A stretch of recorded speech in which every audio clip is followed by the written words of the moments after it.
Yeah, I if you look at my other channel, that's evidence for you. I really begin to just have I had like a little identity crisis. I was listening to a lot of not right wing but alt right like podcasters. I'm still sub to this channel. If you ever heard of Richard Spencer, I was sub to his channel because like I said, I was trying to get into the mind of how to live longer when you live in the hood. Because let me just say this one thing about if you want to call someone Uncle Tom, a coon, a shine, someone that buck dances for white people, they do live longer. They don't get killed. Like Nipsey Hussle, he was for the community. He lived in the hood. He was gunned down at 33.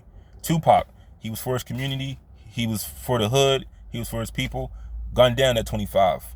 Big L, for his hood, for his people, for his community. Gunned down at 24. Malcolm X, he was for the people, for his community. I don't want to say hood because we didn't call it the hood when he was coming up, but shot by the Nation of Islam, orchestrated by Louis Farrakhan, gunned down at the age of 39. Martin Luther King, he was for his people. And let me just say this too. Martin Luther King was not the Dr. King you know of for I Have a Dream. Dr. King was talking, he was talking more like Dr. Umar Johnson because he lived in a black community at one point. He was not. He realized after like the civil rights era, like when it was really big, he made a mistake with integration because he saw the effects of it before he died. But he was beginning to become more for black empowerment. I have a book on him where he talks almost like Dr. Umar Johnson. Shot down, killed in Memphis, Tennessee, age 38. It's disputed who killed him. You know, I I believe the government is behind that shit. I really do. I believe the government is behind him. I don't believe is it James Earl Wright. I don't think he did it personally. I don't. I think the government killed Dr. Martin Luther King, just to be honest. But people that are for their community, they die faster. Like Jesse Lee Peterson is considered an Uncle Tom. He has his own business in Los Angeles. Bond Brotherhood organization, something like that. Nipsey Hussle, business in Los Angeles. He got killed. Jesse Lee Peterson's business is still around. He's still alive. So my logic began to be like, the best way to remain alive living in Philly is I gotta stay away from black people. And I took it a little too far because, like I said, I began to dissociate myself with just everything. I wasn't considering myself black. I didn't hate myself physically. Let me just explain this. I didn't hate what I looked like, who I was, because you have people who don't like with the way they look. I never tried to bleach my skin or get a nose job or anything like that. I didn't want to do nothing to myself or to my appearance. It was more of I wanted out of the culture. And like I said, I began to just display a hatred for my own race based on my attack. And this is a bad time because what ignites it even more is the George Floyd, riots. I made a video of where I was when that happened. And it just makes it, let me just say this, around this time, the first thing that came to mind when George Floyd happened was I got a text and they dropped the charges for this guy for aggravated assault because I don't feel like I it's not about what I feel, it's what the judge sees evidence wise.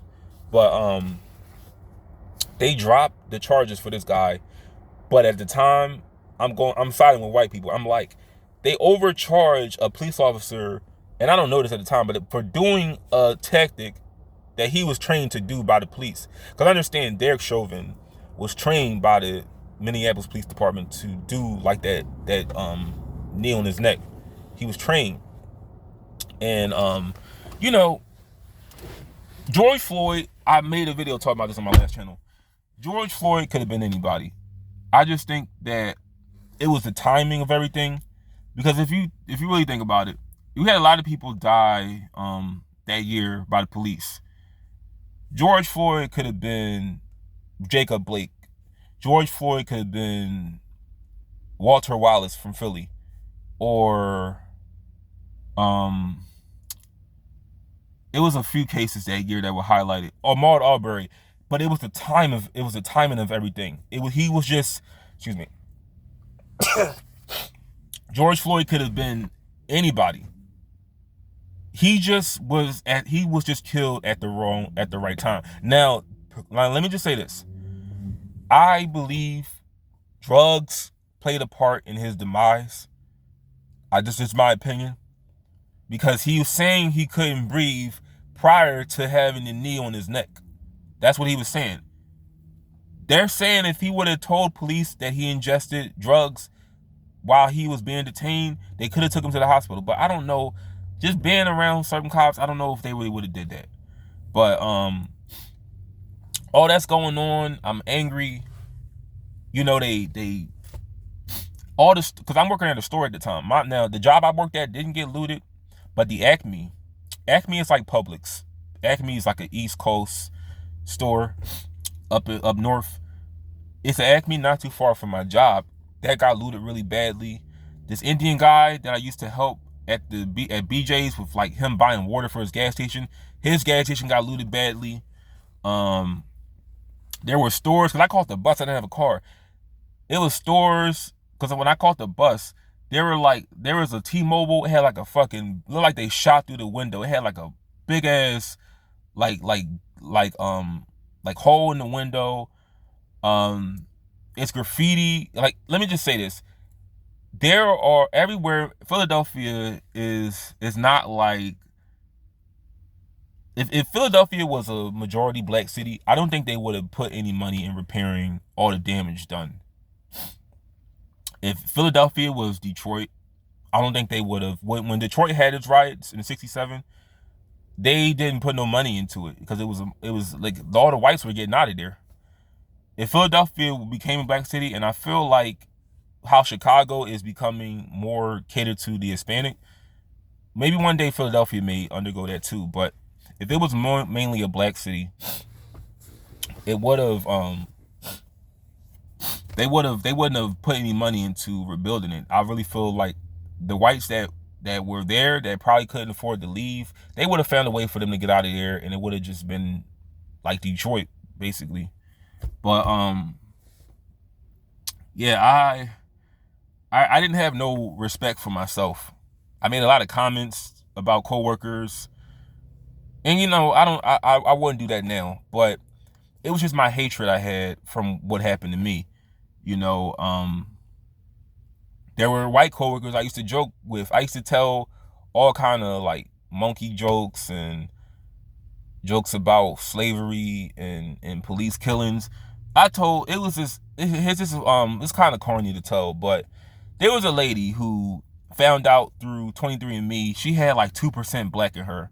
So I used to make this joke that you know how all the black men that die by police, they put them on like t-shirts. They have like pictures, not of how they look currently, but how they look when they were babies or high school. Like if you get a black dude who was shot by the police, they always use like his high school picture or a picture of when he was in 8th grade, or if he didn't finish high school, he didn't finish school at all, they find like a baby picture. I just said maybe they should put your face on there if you get shot by the police. And they all laughed at that shit, but they didn't respect me, because like no one would talk so illy about their own people, regardless of the good or bad. And I had to understand, because I'm still critical of the culture itself, but I had to understand that there are good black people as well. It's a very small majority, but there is good in my race as well. And that's what I had to understand, because I began to lose who I was. You know, I wasn't really talking to nobody like that, but everything out of my mouth was just hate. And very slowly I began to just forget about the case, because to this day I have heard nothing about it. And similar to Walter Wallace, the guy that was shot in Philly that year, the guy was on probation. That's when he got arrested. Walter Wallace had 3 pending charges while he put the knife, when he charged at the police with the knife, he had some prior cases that were pending. So that's when I sort of gave up trying to see if it was any real justice in the Philadelphia like legal system. I sort of lost hope. But this is around the time when I'm beginning to find ways to get out of Philly. Like I start working 2 jobs, and I'm trying to raise money to not leave the state, but I'm trying to find a way to get out of at least Philly. Like I'm thinking about going to the Poconos, going to Hershey. I don't have a car, but I'm just thinking about a way to get out, because I was like, I don't want to be in the city no more. Because when the riots happened, police got real, like they kind of just said fuck them. Like we try to do our job, and when we do our job, you say we're being brutal, we're conducting police brutality, and when we don't do our job, you complain anyway. So they slowly were just kind of like fuck you guys, because Larry Krasner is a perfect example of that. If you have 2 people shoot at each other in Philly, it's called mutual combat, and they may drop the charges. Or if somebody is driving, and this is a famous law in Philly. If somebody has drugs in the car, and you stop and you pull them over, you suspect them for like having drugs or something illegal in their car, you need to have I forgot how the law was, but they were cutting down on crime, like minor offenses. So marijuana was already decriminalized, but anything that was used to be like a felony was dropped to a misdemeanor. And eventually, what he would do, he would usually just drop the case altogether, and that's when crime began to spike.